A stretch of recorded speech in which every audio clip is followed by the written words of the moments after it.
Si Don Richardo Reyes ay isa sa pinakamayamang tao sa Pilipinas. Nagmamay-ari siya ng isang malaking kumpanya na tinatawag na Reyes Corporation na may maraming sangay sa buong bansa. Kilala siya sa kanyang kayamanan, ngunit mas kilala siya sa kanyang karunungan. Lahat ng tao ay gumagalang sa kanya. Gayunpaman, may isang bagay na mas ipinagmamalaki ni Don Richardo kaysa sa lahat ng kanyang ari-arian, ang kanyang kaisa-isang anak, si Rico. Si Rico ay maraming taon nang nag-aral ng medisina sa Germany. Siya ay matalino, mabait, at napakagwapo. Matangkad na may makinis na balat na kayumanggi, kulot na buhok, at isang ngiting nakakunaw na kayang palambutin ang puso ng sinumang babae. Bawat dalaga sa siyudad ay pinapangarap siya, ngunit hindi interesado si Rico sa pekeng pag-ibig. Nais niya nga isang bagay na totoo. Isang taong mamahalin siya kung sino siya, hindi dahil sa perang kanyang ama. Isang maraw na hapon, tinawagan ni Don Richardo ang kanyang anak. Anak, ipinagmamalaki kita, sabi niya, ang kanyang malalim na boses ay punong kaligayahan. Alam mo namang nangako kang mag-aasawa kaagad pagkatapos mong makapagtapos. Marahang tumawa si Rico. Huwag po kayong mag-alala, Itay, hahanap akong mabuting babae pag-uwi ko. Tiwala ako sa'yo, sabi ni Don Richardo, pero may gusto akong sabihin sa'yo. May dalawang babae akong napapansin. Pareho silang masisipag, edukada, magalang, at maganda. Nagtatrabaho sila sa aking kumpanya. Sa tingin ko, isa sa kanila ay maring maging isang mabuting asawa para sayo. Nagtaas ng kilay si Rico. Aba, pinipilian na pala ako ni Itay ng mapapangasawa. Humalahak si Don Ricardo. Hindi kita pinipilit. Tumutulong lang ako. Ikaw pa rin ang pipili kung sino ang gusto mo. Pero kahit man lang, isaalang-alang mo sila. Sige po, Itay, sagot ni Rico. Hayaan ninyo muna akong umuwi. Ngunit pagkatapos niyang ibaba ang telepono, isang nakatutuwang ideya ang pumasok sa isip ni Rico. Paano kung umuwi ako at magpanggap na mahirap? Siguro, bilang isang security guard sa kumpanya ni Itay. Sa ganong paraan, malalaman ko kung sino ang tunay na magmamahal sa akin nang hindi nalalaman ang tunay kong pagkatao. Napangiti siya sa sarili at tumango. Oh, iyon ang pinakamagandang paraan. Gusto ko ng totong pag-ibig. Hindi pekeng pag-ibig na naklalao kapag naubos na ang pera. Kinabukasan sa opisina, si Don Ricardo ay matiyagang nahihintay sa kanyang malaking leather na upuan. Naplano na niya ang lahat sa kanyang isip at ngayon na ang oras upang magsimula, pinindot niya ang intercom. Papasukin mo si Clara sa opisina ko, sabi niya. Ilang sandali pa ay pumasok na si Clara. Magandang umaga po, sir, bati niya kasabay ng kanyang karaniwang mainit na ngiti. Magandang umaga, Clara. Maupo ka, sagot ni Don Ricardo. Umupo si Clara. Nagtataka kung tungkol saan ang pulong na ito. Sumandal si Don Ricardo.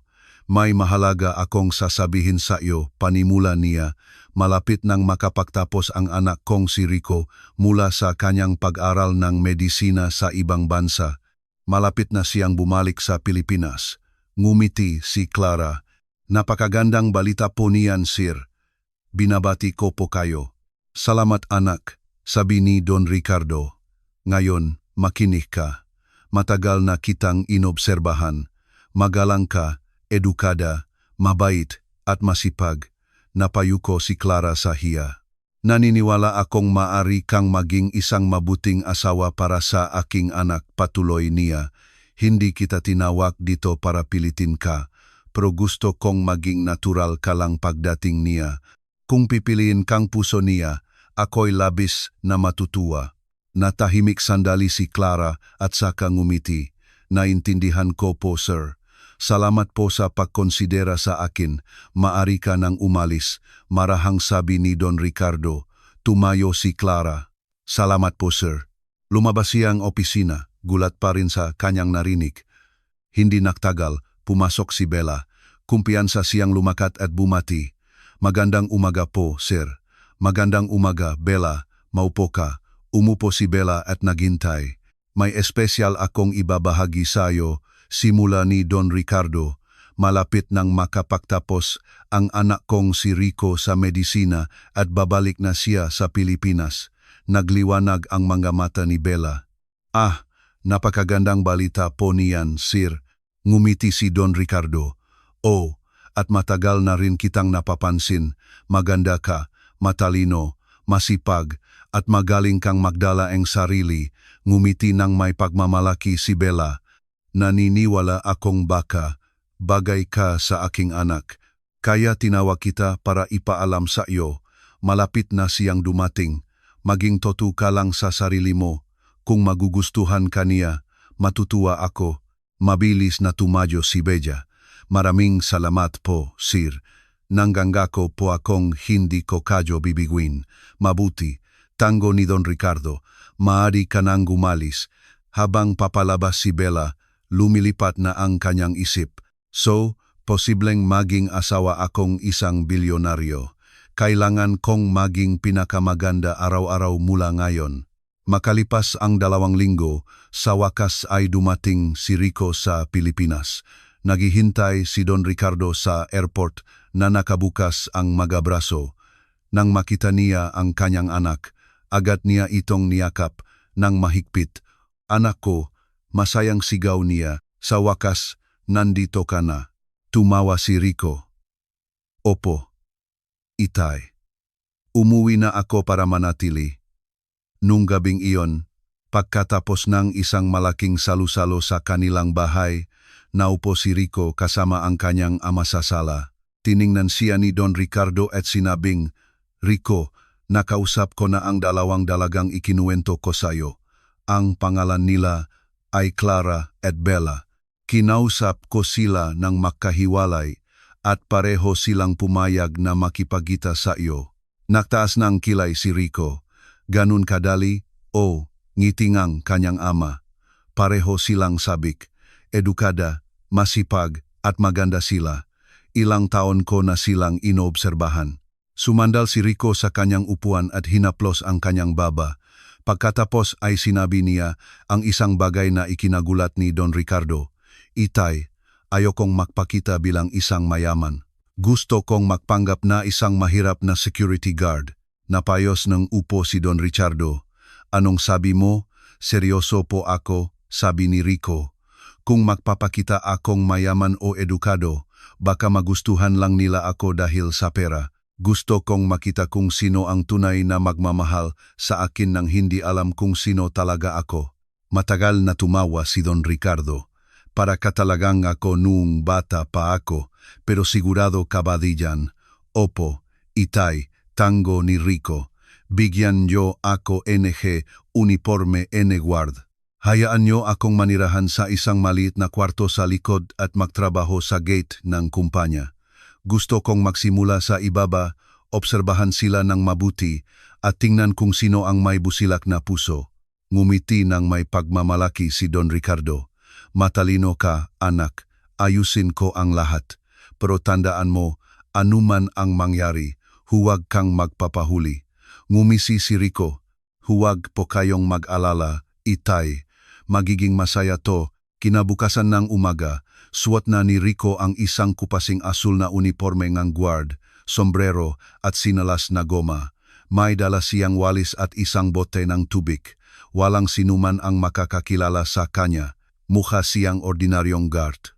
Ang maempleyado ay dumadaan sa kanya nang hindi man lang siya tinitingnan sa mukha, maliban sa isang tao, si Clara. Ngumiti siya kay Rico at magalang na bumati. Magandang umaga, Kuya Gord. Ngumiti pabalik si Rico.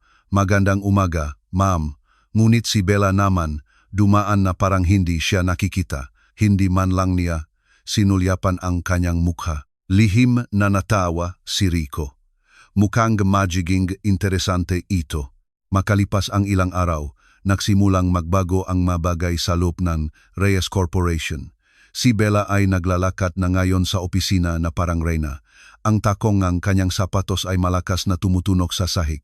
Ang kanyang pabango ay pumupuno sa bawat silid na kanyang pinapasukan at ang kanyang mabalikat ay laging mataas na parang pabo. Nagsimula pa siyang umaktong para na siyang asawa ngang anak ng bilyonaryo. Isang tanghali, habang lunch break, umupo siya kasama ang dalawa niyang malapit na kaibigan sa kantina. Ikinrus niya ang kanyang mabinti at malakas na sinabi, "Ang ilang tao sa kumpanyang ito ay dapat matutong kausapin ako ng may respeto. Malapit na akong maging manugang ngang boss." Napasinghap at pumalakpak ang kanyang kaibigan. "Seryoso, Bella?" Ngumiti ng may pagmamalaki si Bella. "Siyempre. Kinausap na ako ni Don Ricardo. Isang bagay na lang ang hinihintay. Ang isusuot na ngang anak niya, ang singsing sa daliring ito, patuloy niya. At kapag naikasal na ako, ipapatanggal ko sa asawa ko ang ilang empleyado sa kumpanyang ito, lalo na ang masismosa at intrigra na nagsasalita ngang kung ano-ano sa likod ko." Naktawanan ang kanyang kaibigan. Hindi alam na seryosong-seryoso siya. Nagsimula pa siyang mag-utos na para siyang manager. Isang umaga, dumaan siya sa receptionist at nakita si Clara na nakikipag-usap sa ibang staff. Kumunot ang no ni Bella at nilapitan siya.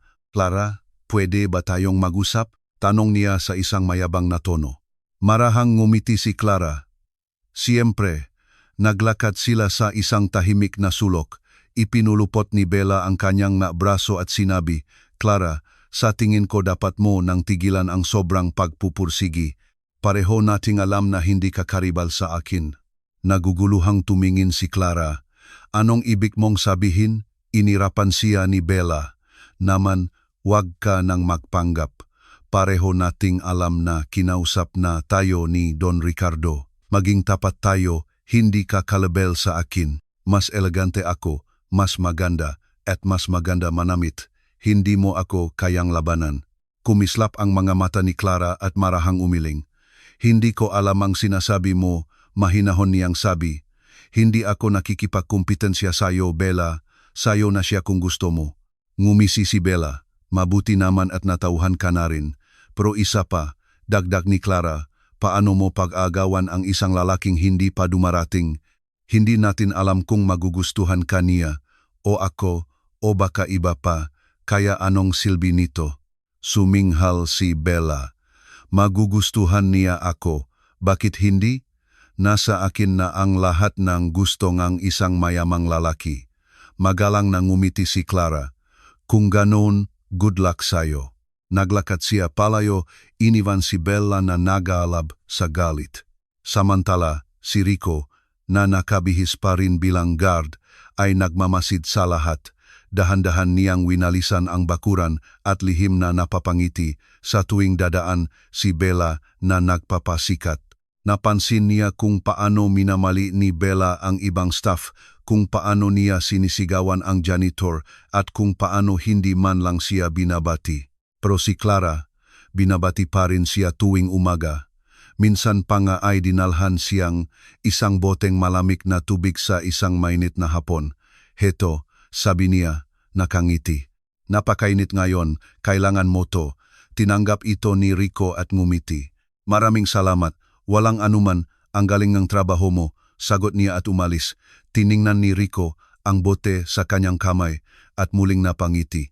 May puso ang babaeng ito. Isang Biyernes ng umaga, pumasok si Bella sa opisina na may matunog na takong at nagniningning na mukha. Nakasuot siya ang isang kumikinang na pulang damit, gintong hikaw at makapal na makeup. Dumiretso siya sa HR department at tumayo sa pasukan na nakapamaywang. "Excuse me," lahat sigaw niya.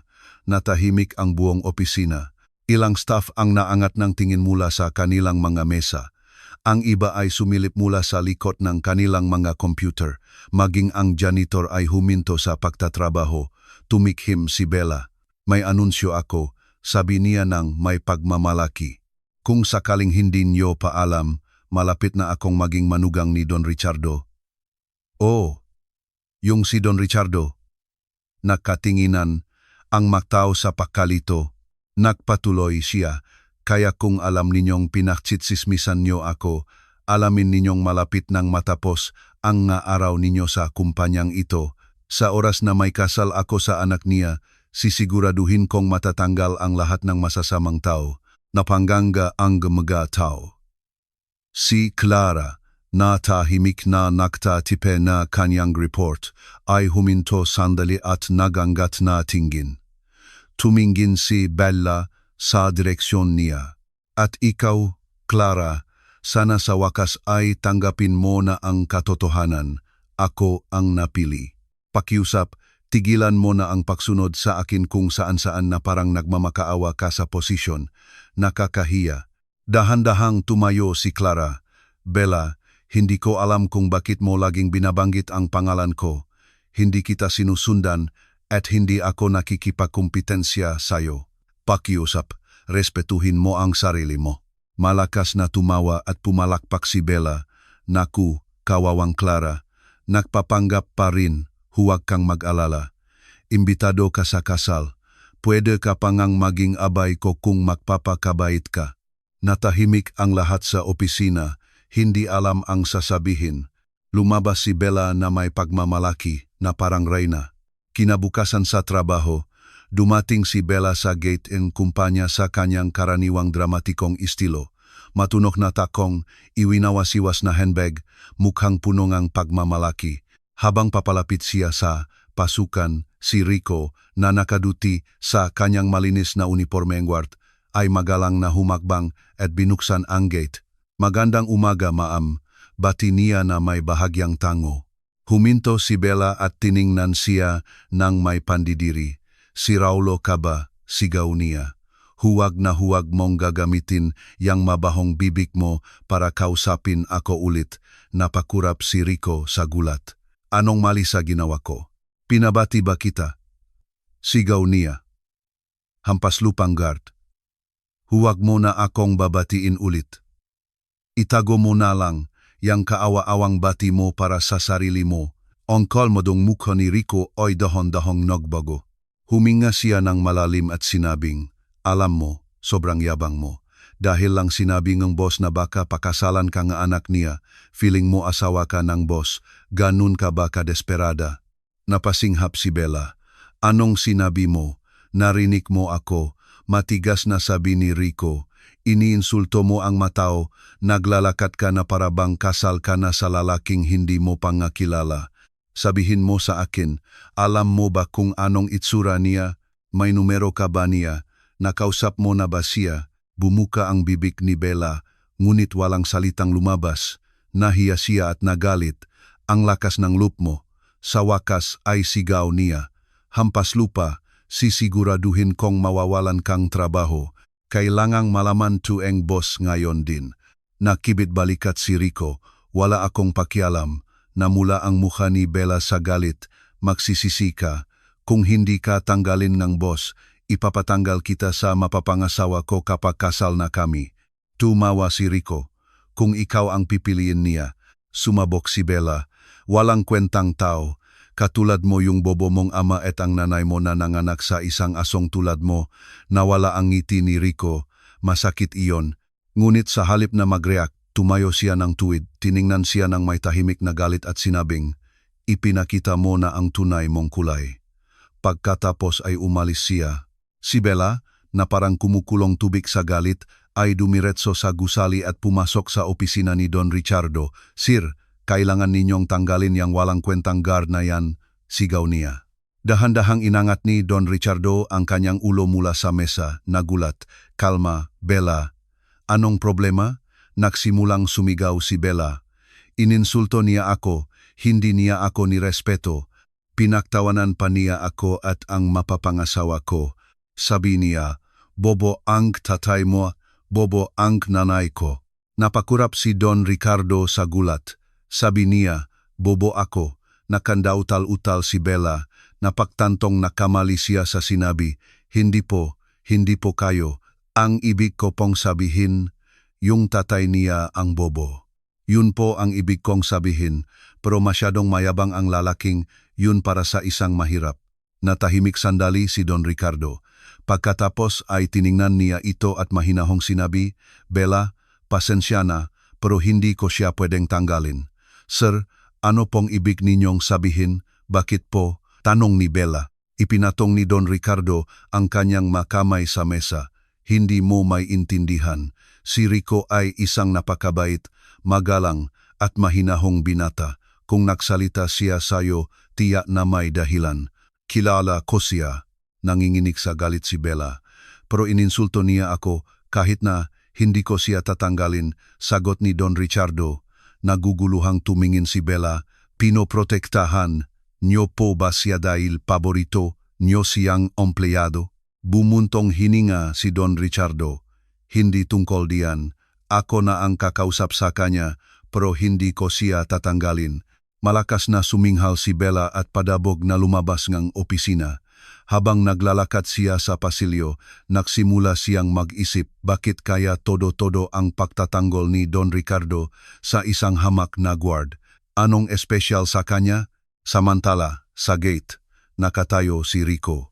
Tumingin siya sa langit, mabigat ang dibdib. Hindi dahil sa mga insulto ni Bella, kundi dahil ipinakita nito ang tunay niyang pagkatao. Ininsulto niya ang isang lalaking hindi niya kilala at minura pa ang mga magulang nito. Paano kaya kung malaman niyang ako ang anak ng boss? Marahan siyang umiling. Nung gabing iyon sa bahay, nakaupo si Don Ricardo sa sala at nagbabasa ng diaryo nang pumasok si Rico, suot pa rin ang kanyang uniforme ng guard. Mukha siyang pagod, ngunit may ngiti sa kanyang labi. Welcome, anak, sabi ni Don Ricardo. Ibinaba ang diaryo. Kamusta ang trabaho ngayon? Pabagsak na umupo si Rico sa sofa at humalahak. Punong drama ang trabaho. Itay, tiningnan siya ni Don Ricardo at marahang sinabi, Rico, hindi ka pa ba tapos sa larong ito? Humalahak si Rico. Hindi pa po, itay. Ni hindi pa nga ako nagsisimula. Napakurap si Don Ricardo. Hindi ka pa nagsisimula. Nag-enjoy po ako sa drama. Sagot ni Rico, tumatawa. Para po akong nanonood ng libreng sine. Hindi ko na kailangan ng popcorn. Tumawa rin ang kanyang ama, saka sumandal. So, kamusta ang palabas kanina? Umiling si Rico. Kahanga-hanga si Bella, itay. Ang bastos ng babaeng yun. Kung magsalita, akala mo pagari niya ang mundo. Alam niyo po bang ininsulto niya kayo at si anhing inay kanina? Nawala ang ngiti ni Don Ricardo. Oh, alam ko. Nanlaki ang nga mata ni Rico. Alam niyo po, tumango si Don Ricardo. Pumunta siya sa opisina ko at nagsinungaling sa harap ko. Sinabi niyang ininsulto mo ang mamagulang ng mapapangasawa niya. Maimagine mo ba yun? Ngumisi si Rico. Walang hiya ang babaeng yun. Tinawag niya akong hampaslupa. Sinabing wala akong kwenta at ipapatanggal niya ako sa mapapangasawa niya kapag kasal na sila. Marahang umiling si Don Ricardo. At hindi niya alam na yung hampaslupang sinisigawan niya ay yung mismong lalaking pinapangarap niyang pakasalan. Muling tumawa si Rico. Itay, hindi pa po yun ang pinakamatindi. Sinabi niyang bobo raw ang tatay ko at bobo ang nanay ko dahil nanganak ng tulad ko. Kumunot ang no ni Don Ricardo.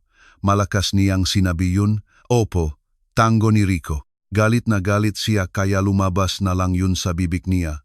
Malalim na bumuntong hininga si Don Ricardo. Walang modo ang babaeng yun at muntik ko na siyang piliin para sa anak ko. Umiling si Rico. Masaya po akong pinayagan niyo akong gawin to. Sa totoo lang, marami akong natutunan sa pagpapanggap na to. Ngayon nakikita ko na kung sino talaga ang matao. Nagsinungaling siya sa akin. Tumingin sa mata ko ang babaeng yun at nagsinungaling. Napakatuso niya. Seryosong sabi ni Rico. Minamalit niya ang matao, lalo na yung inaakala niyang mahirap.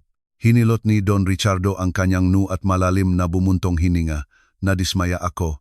Noong kinausap ko siya noon, mukha siyang kalmado at magalang. Pero ngayon, nakikita ko ang kayabangan at kasamaang nakatago sa loob niya. Hindi siya karapat-dapat mapalapit sa mga taong may respeto sa sarili, sabi ni Rico, at hindi man lang niya alam na ako yung lalaking ipinakmamalaki niya. Umiling si Don Ricardo.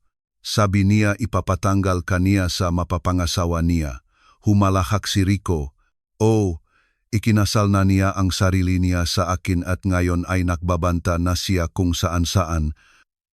Naktawanan ng malakas ang mag-ama. Tiningnan siya ni Don Ricardo na may ngiting ang pagmamalaki. Matalino ka, Rico. Naging matagumpay ang pagsubok na ito. At least ngayon, alam na natin ang tunay niyang pagkatao. Tumango si Rico. Pero kailangan ko pong ituloy ang laro. Kailangan kong makita kung hanggang saan siya aabot. Gusto ko ring obserbahan ng mabuti si Clara. Mabuti ang pusong babaeng yun. Nakita ko na rin yun, sabi ni Don Ricardo. Hindi siya sumisigaw, hindi nagpapasikat at tinatrato niya ang matao ng may kabaitan. May kakaiba sa kanya, dagdag ni Rico. Nirerespeto niya ako kahit akala niya guard lang ako. Binigyan niya akong malamig na tubig sa isang mainit na araw at sinabing magaling ang trabaho ko. Ngumiti si Don Ricardo. Iyan ang tipong ang babaeng nagdadala ng kapayapaan sa isang tahanan. Tama po, sabi ni Rico. Natahimik sila sandali. Pagkatapos ay tumayo si Don Ricardo. Sige, anak, sayo ang entablado. Ipagpatuloy mo ang iyong drama. Pero kapag dumating na ang tamang oras, ipakilala mo ang iyong sarili na parang hari. Ngumiti si Rico. Sigurado po, Itay. Kinabukasan sa trabaho, tensyonado ang atmosfera sa Reyes Corporation. Alas 8 pa lang ng umaga, lahat ay nakaupo na sa kanilang mesa, ngunit may mga bulungang lumilipad. Isang mensahe ang ipinadala mula sa HR office. Lahat ng staff ay kailangang mag-report sa conference room ng alas 9 ng umaga. May mahalagang anunsyo si Don Ricardo. Nakatinginan ang matao at nagtanong, may tatanggalin ba? May ipopromote ba siya? Ipakikilala na ba niya ang kanyang anak? Walang nakakaalam sagot, maging si Bella na medyo kumalma na matapos ang drama kahapon ay nakaupo sa kanyang mesa. Ibinulong niya sa isa niyang kaibigan, baka ito na ang araw na opisyal akong ipakikilala bilang mapapangasawa. Humagigik ang kaibigan niya, tingnan natin. Si Clara naman ay tahimik na nakaupo sa kanyang mesa. Naktatype ng kanyang lingguhang report. Hindi siya apektado. Eksaktong alas 9, naktipon ang buong staff sa naka-aircon na conference room. Ang mahabang salamin na mesa ay napapaligiran ng mga upuan. Tahimik na nakaupo ang lahat. Ang mamata ay nakatuon sa harap kung saan may maliit na entablado. Ilang sandali pa, bumukas ang pinto. Pumasok si Don Ricardo, suot ang kanyang puting barong Tagalog at itim na kopya. Dahan-dahang tumunog ang kanyang tungkod sa sahig. Habang naglalakad siya sa harap, tumayo ang lahat at bumati. Magandang umaga po, sir. Marahan niyang ikinaway ang kanyang kamay. Magandang umaga, mag-anak, maupo kayo. Natahimik ang silid ng magsimula, siyang magsalita. Nais kong pasalamatan kayong lahat sa inyong pagsisikap, katapatan, at dedikasyon sa kumpanyang ito. Simula ni Don Ricardo, sa loob ng mahigit 30 taon, itinayo ko ang negosyong ito gamit ang pawis, sakit at dasal.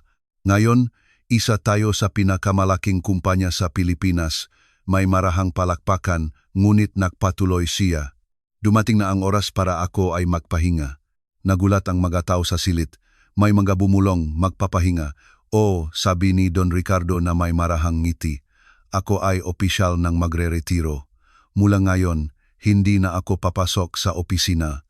Maglalaan akong mas maraming oras sa bahay, magpapahinga at mag-enjoy sa buhay na pinahirapan ko. Natahimik muli ang silid. Pero, sir, sino na po ang mamumuno ngayon? Maingat na tanong ng isa sa mga department head. Tumango si Don Ricardo. Magandang tanong, ang aking anak, tulad ng alam ngang marami sa inyo, nag-aaral siyang medisina sa ibang bansa. Malapit na siyang makapagtapos at umuwi. Ngunit hanggang doon, may ibang tao na magsisilbing kinatawan ng kumpanya sa aking pangalan. Naguguluhang nagkatinginan ang mga tao. Tumalon ang puso ni Bella. Baka ako yun. Baka pangalan ko ang babanggitin niya. Tumingin si Don Ricardo sa paligid at ngumiti. Huwag kayong mag-alala, sabi niya, ang pansamantalang papalit ay napili na. Malalaman ninyong lahat sa takdang panahon, baka mas malapit pa siya kaysa sa inaakala ninyo. Huminto siya sandali. Kumpiyansang itinaas ni Bella ang kanyang kamay. Sir, kung maari po akong magtanong, kailan po darating ang inyong anak? Ngumiti si Don Richardo. Malapit na. Tumango ng may pagmamalaki si Bella, lumingon sa kanyang mga kaibigan na may mukhang nagsasabing, kita nyo, malapit na. Ngunit sa malayo, tahimik na nakaupo si Clara. Nakikinig pa rin, kalmado pa rin. Hindi siya nagsisikap na pahangain ang sinuman. Hindi man lang niya iniisip ang anak ni Don Ricardo, ang alam lang niya ay may trabaho siyang kailangang gawin. Itinaas ni Don Richardo ang kanyang kamay. Tapos na ang pulong na ito, bumalik na kayo sa inyong gawain. Pero gusto kong ipagpatuloy ninyo ang pagsisikap at pagtrato sa isa't isa ng may respeto. Ang kumpanyang ito ay tumatakbo sa disiplina at kababaang loob, hindi sa kayabangan at kapangyarihan. Habang tumatayo ang mga tao para umalis, ibinulong ni Bella sa kanyang kaibigan, tingnan mo, malapit na akong maging senyora dito. Lahat ng mga taong ito ay yuyuko sa akin, ngunit si Rico, na tahimik na nakatayo sa pinto bilang bahaging security team, ay narinig ang bawat salita. Nanatili siyang walang ekspresyon, hawak ang pinto para makalabas ang lahat. Nang dumaan si Clara, magalang siyang ngumiti. Salamat, walang anuman ma'am, marahang sabi ni Rico. Ngunit nang dumaan si Bella, iwinagayway niya ang kanyang buhok at walang sinabi. Umakto siyang parang hindi nakikita si Rico. Bahagyang lumingon si Rico at napangiti sa sarili. Nagsisimula pa lang ang drama. Kinabukasan sa trabaho, lahat ay nasa kanilang normal na gawain ng isang itim na SUV ang pumasok sa bakuran ng kumpanya at pumarada sa VIP area. Dalawang guard ang nakmadaling buksan ang pinto. Lumabas ang isang matangkat at guwapong lalaki. Nakasuot siyang malinis na polo, madilim na pantalon at makintab na sapatos. Makinis ang kanyang mukha at kalmado ang kanyang boses. Kumpiyansa at elegante siyang maglakad. Nagulat ang staff sa front desk. Magandang umaga, sabi niya na may mainit na ngiti. Nandito ako para makipagkita sa staff. Pinapunta ako sa conference room, agad na may lumabas na mensahe. Lahat ng staff, paki-report sa conference room. Dumating na ang bagong kinatawan. Lahat ay nakmadaling pumasok, punong ng sigla at kuryosidad. Dahan-dahang pumasok ang gwapong lalaki sa silid at tumayo sa harap. Natahimik ang silid habang hinihintay siyang magsalita. Magandang umaga sa lahat, simula niya. Ang pangalan ko ay Gino. Inatasan akong kumatawan kay Don Ricardo habang wala siya. Makikipagtulungan ako sa bawat departamento para masigurong maayos ang takbo ng lahat hanggang sa bumalik ang kanyang anak. Marahang pumalakpak ang staff. Naniniwala ako sa teamwork, respeto at kapayapaan, dagdag ni Gino, kaya't magtulungan tayo para mas mapalago pa ang kumpanyang ito. Pagkatapos ang maikling pagpapakilala, muli siyang ngumiti at umalis sa conference room.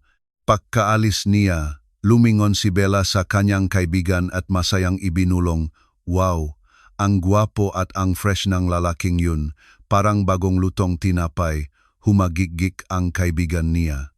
Bella, akala ko ba hinihintay mo ang anak ni Don Richardo? Nagbago na ba isip mo? Iwinagayway ni Bella ang kanyang buhok at inirapan ang mga mata. Sinong nagsabing hindi pwedeng dalawa? Kung matatagalan pa ang anak niya, mamahalaan ko muna si Sir Gino pansamantala. Naktawanan sila, ngunit si Clara na nakarinig sa kanila ay tahimik na umiling at umalis sa silid. Ibinulong niya sa sarili, may mga taong hindi talaga nagbabago. Samantala, nakmamasid din si Rico mula sa likod ng silid. Napangiti siya nang makitang kumikinang ang mata ni Bella na parang flashlight pagpasok ni Gino. So, gusto niya na ring habulin si Gino ngayon, bulong ni Rico sa sarili. Ang babaeng ito ay sumasabay lang sa ihip ng hangin habang bumabalik ang lahat sa kanilang gawain. May plano na si Bella sa kanyang isip. Kailangan kong humanap ng paraan para makausap tong si Gino kung hindi ko pa mahanap ang totoong anak. Ito ay kasing galing na rin at baka mas mayaman pa. Nang hapong iyon pagkatapos ng trabaho, tahimik ang bakuran ng kumpanya. Karamihan sa mga staff ay nakauwi na. Nakatayo si Rico sa gate, nagpapanggap na tinitignan ang security logbook. Ngunit mabilis ang tibok ng kanyang puso. Ilang araw na niyang lihim na pinagmamasdan si Clara. Ang kanyang kabaitan, ang kanyang ngiti, ang kanyang kalmadong diwa, lahat ay may tinamang malalim sa kanyang puso. Kailangan kong sabihin sa kanya ngayon, naisip niya. Hindi ko na kayang pigilan. Sakto, nakita niya itong papalabas ng gusali. Pauwi na. Mabilis siyang nagipon ng lakas ng loob at marahang tumawag, Clara. Lumingon ito at gumiti. Lumapit si Rico, pilit na itinatago ang kaba. Pwede ba kitang makausap sandali? Uminto si Clara at tumango. Sige. Naglakad sila sa isang tahimik na sulok. Tinitigan ni Rico ang kanyang mata at sa wakas ay nagsalita. Hindi ko alam kung paano sasabihin to, simula niya, pero kailangan kong sabihin. Clara, gustong-gusto kita. Sa totoo lang, mahal kita. Alam kong guard lang ako. Baka wala akong gaanong may bibigay, pero tapat ang puso ko. Pakiusap, pwede ba kitang maging girlfriend? Kalmadong tiningnan siya ni Clara, nanlaki ang kanyang mata. Mas lalong lumakas ang kabog ng dibdib ni Rico. Ngunit may isang kamangha-manghang nangyari. Ngumiti si Clara. Gusto rin kita, Rico, marahan niyang sabi. Nagulat si Rico. Talaga? O, tango niya. Gusto na kita mula noong unang araw na nakita kita, pero hinintay kong ikaw ang unang magsabi. Ayokong magmukhang masyadong agresibo. Dapat ang lalaki ang unang magsabi ng mahal kita. Ngumiti si Rico ng abot tenga. Talaga, nahintay ka ng ganito katagal. O, nahihiyang tumawa si Clara. Madalas pa nga akong nakatayo sa bintana at pinapanood ka mula sa opisina ko. Gusto ko ang paraan ng paktayo mo sa kate. Laging seryoso, laging magalang, tumawa si Rico. At akala ko'y nagsasayang lang ako ng oras. Pero, dagdag ni Clara, may isang problema.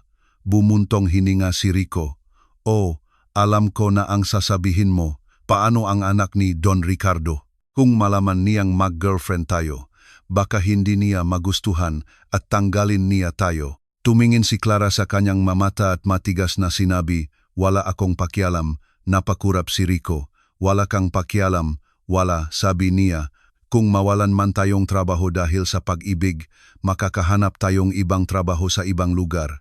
Pero ang paghahanap ng tunay na pag-ibig ay hindi madali. Ayokong sayangin ito. Natunaw ang puso ni Rico. Nagpatuloy si Clara, hindi ka katulad ng ibang lalaki. Kalmado ka, magalang, mapagkumbaba.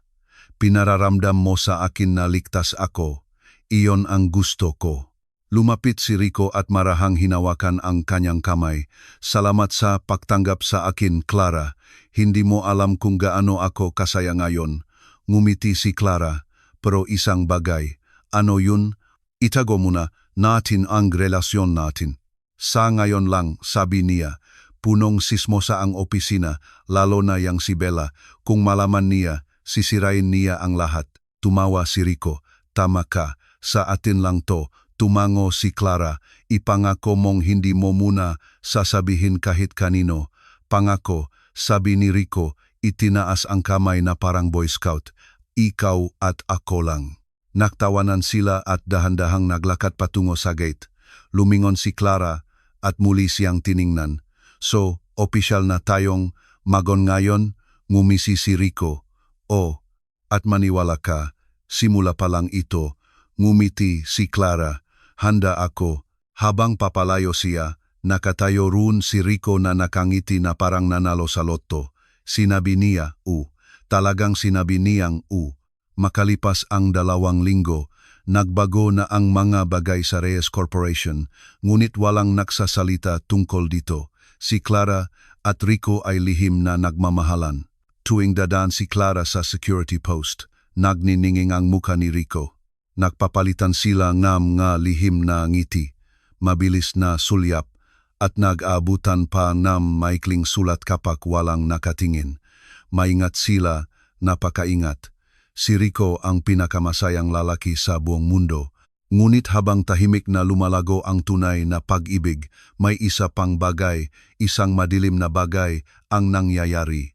Si Bella, ang parehong babaeng nahihintay sa anak ni Don Ricardo, ay naging napakalapit na kay Gino, ang bagong pansamantalang kinatawan ng kumpanya.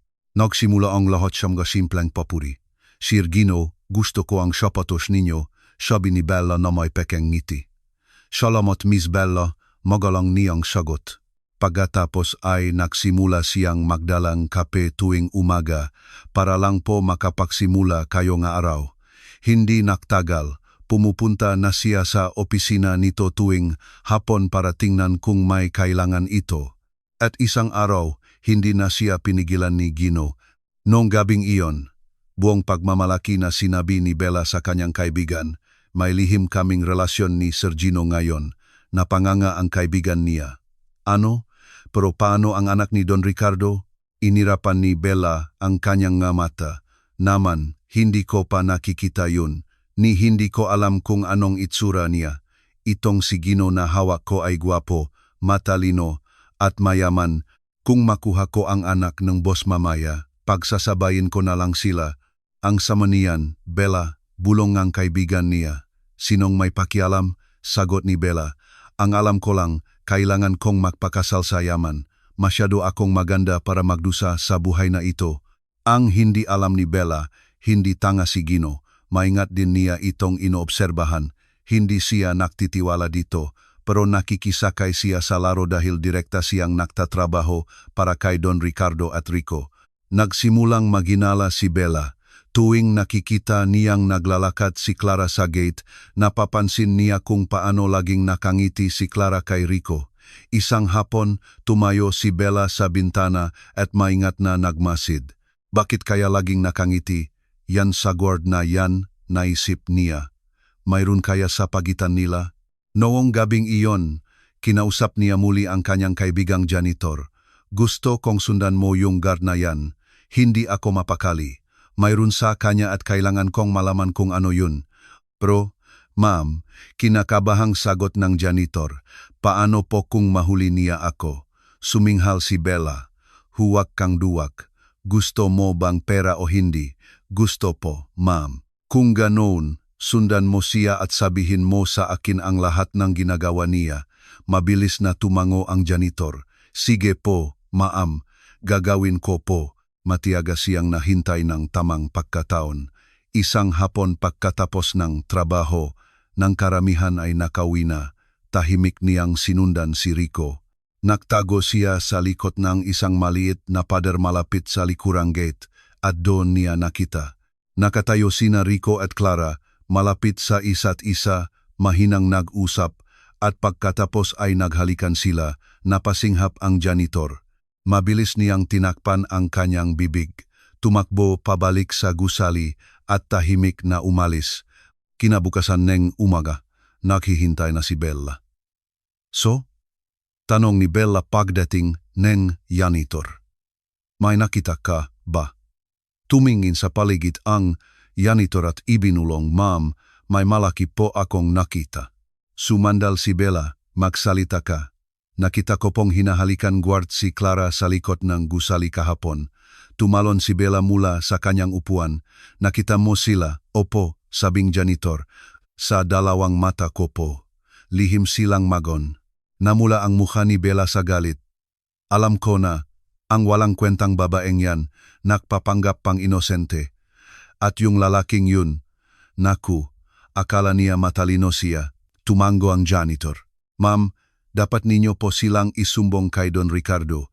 Dapat matanggal si Clara at yung guard din. Ayaw ko sa kanilang dalawa. Nagpabalik-balik si Bella sa silid. O, isusumbong ko sila. Pupunta ako mismo sa bahay ng boss ngayon. Sasabihin ko ang lahat. Lumingon siya sa janitor. Huwag mong sasabihin kahit kanino ang nakita mo. Hindi po, ma'am. Chikam po ang bibig ko. Ngumiti ng masama si Bella. Mabuti. Malapit nang maging manggawalang trabaho ang dalawang yan. Nang araw na iyon sa opisina, nasa HR department si Clara, nag-ayos ng ilang files nang pumasok si Bella na parang leon. Padabok niyang isinara ang pinto at itinuro si Clara. Huli ka, sigaw niya. Kalmadong nag-angat ng tingin si Clara. Ano na naman to, Bella? Tumawa si Bella at ipinulupot ang kanyang braso. Hawak ko ang sikreto mo. Alam kong may relasyon kayo nga, hampas lupang guard na yan, huwag mong itanggi. Nakita ko kayong nahahalikan sa likod ng gusali.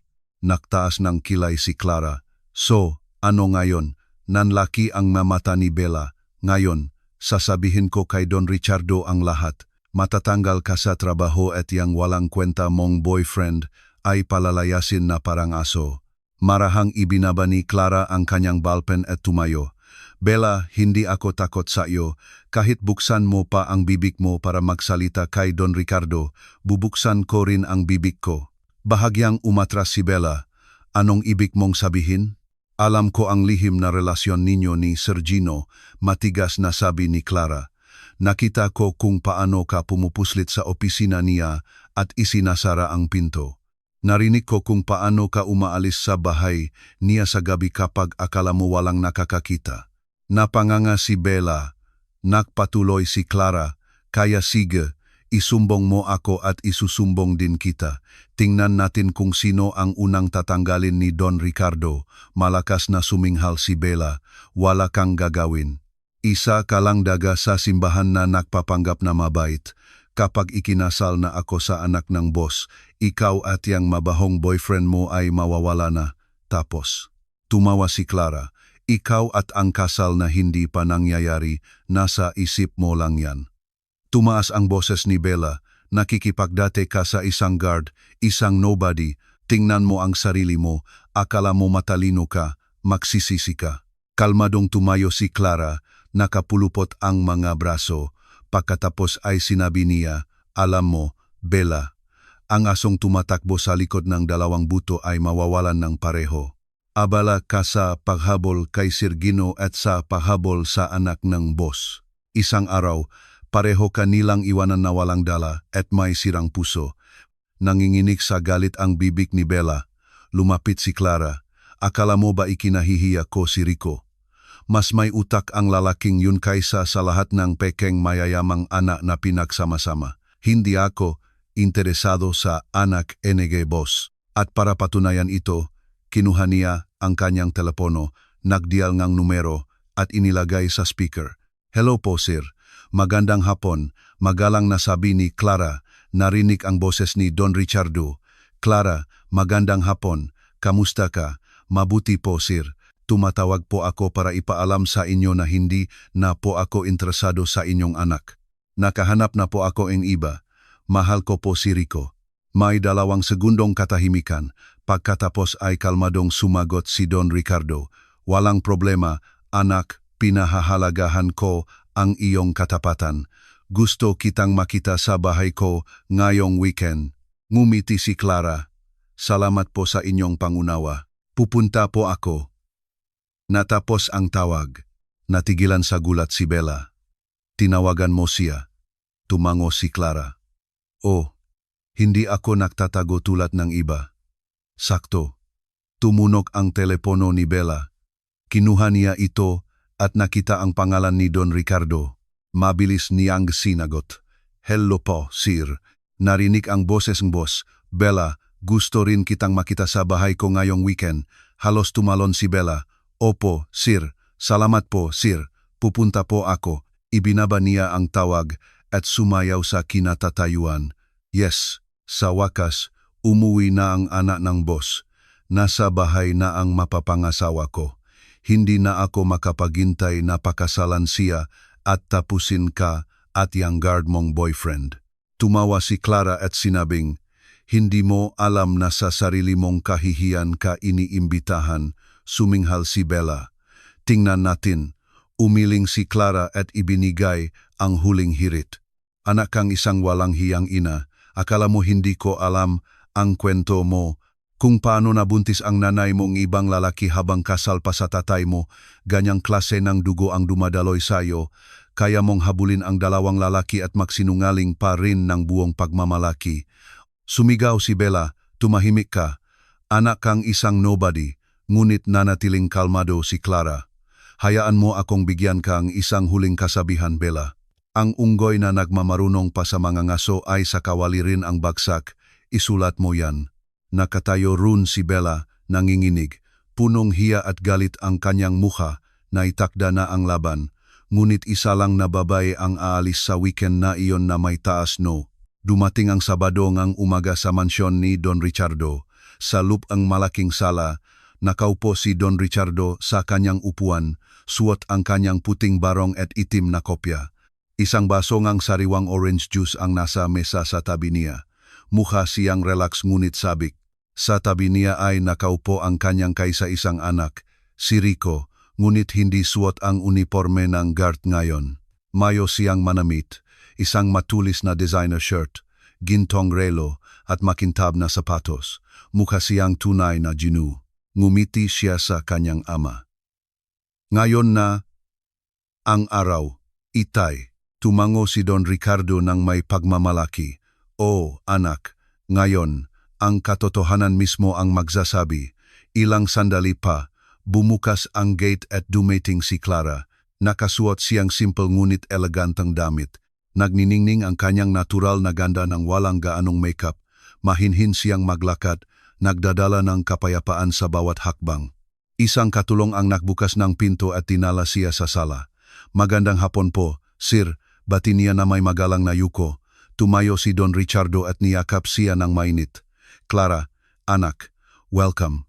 Tumayo rin si Rico, nakangiti. Dumating ka. Lumingon si Clara at nanlaki ang kanyang mamata sa gulat. Rico, tiningnan niya ang kanyang mamahaling damit at malinis na anyo. Hindi siya mukhang guard na kilala niya. Mukha siyang isang tao mula sa cover ng magazine. Anong nangyayari? Tanong niya, naguguluhan. Ngumiti si Don Richardo. Clara, ipakikilala ko ang aking anak, si Dr. Rico Reyes. O, ang parehong lalaking kilala mo bilang isang hamak na guard. Tinakpan ni Clara ang kanyang bibig sa gulat. Ibig sabihin, ikaw ang anak ng boss sa buong panahong ito. Lumapit si Rico at marahang hinawakan ang kanyang kamay.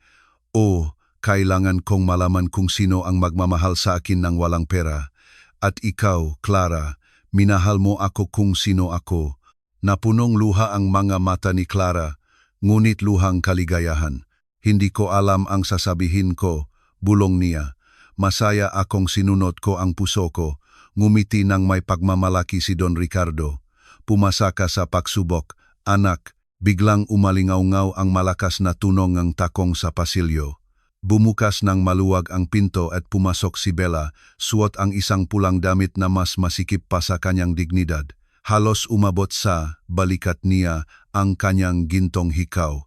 Ang kanyang makeup ay parang ipininta niya ang kanyang mukha gamit ang brush. Pumasok siyang parang reyna, iwinawasiwas ang kanyang bewang. Magandang hapon po, sir, matamis niyang sabi. Pilit na ngumiti si Don Richardo. Welcome, Bella. Maupo ka. Umupo si Bella. Ikinrus ang kanyang binti na parang pag-aari na niya ang bahay. Tiningnan niya ang buong silid. Pagkatapos ay nakita niya si Rico, natigilan siya. Ang kanyang ngiti ay naging isang kunot. Anong ginagawa ng maruming guard na to dito? Sigaw niya. Itinuturo si Rico. Sinong nagbigay sa kanya ng magagandang damit? Kalokohan to. Kalmadong tiningnan siya ni Rico at ngumiti. Masaya rin akong makita ka, Bella. Tumayo siya at tiningnan si Don Richardo. Sir, anong nangyayari dito?